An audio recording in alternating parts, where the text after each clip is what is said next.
The Strand Theater Fire of 1941.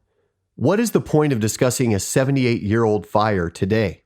Well, I think as we've learned through history of not just the fire service, but history in general, if we don't learn from the past, we will repeat the events that happened. So this fire in particular remains within the top 10 of firefighter line of duty death events in the course of American fire service experience. And we thought that it would be a great first effort to remember the sacrifice of the 13 Brockton firefighters who died in 1941.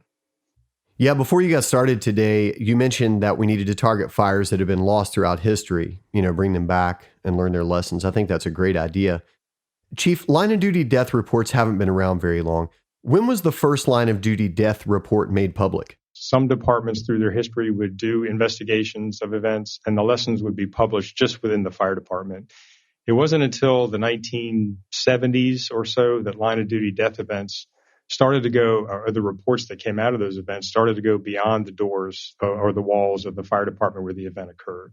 So it's been within a generation of fire service, the last generation of fire service firefighters, that we've started to share those events, not been so closed-minded. The Phoenix Fire Department was probably at the forefront with their efforts to share events that happened with events that occurred in Phoenix. Yeah, it's so important for folks involved in line of duty deaths and near misses to share their experiences. We hope this podcast can facilitate that need. What efforts have been made to encourage firefighters to come forward and share their stories? There's been a couple of efforts that are out there, and there's actually been a shift in accident investigation in industry in general, especially high-risk events. And one of the things that we're looking at is a concept called learning from unintended outcomes.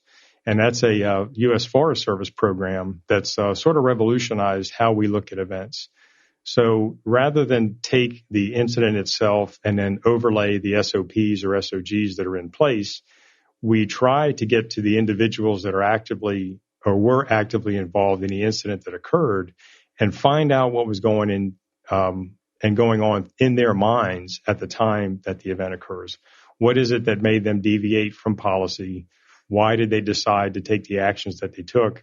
And look at this through the prism of non-punitive action and really try to drill down into what was going on in their mind that led up to the event.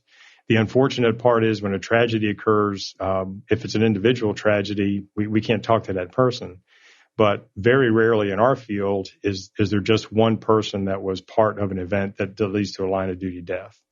And we do have the benefit of being able to talk to witnesses, other participants, people that were part of the call. Yeah, and isn't the National Fallen Firefighters Foundation also pushing for the involvement of incident commanders in line of duty deaths that they've experienced? Yes, we just recently created a new program called IC to IC. And that's a program that's designed to help and assist incident commanders that experience a line of duty death. So we're currently developing programs to reach out to those incident commanders. We brought together a cohort of 22 incident commanders that had experienced a line of duty death. And that from that core group, we're creating learning experiences, preparing incident commanders for the line of duty death event. We hope it never happens to them, but each of the individuals in this group can tell you they thought it was never going to happen to them either. And we want to make sure that we better prepare incident commanders for some of those circumstances.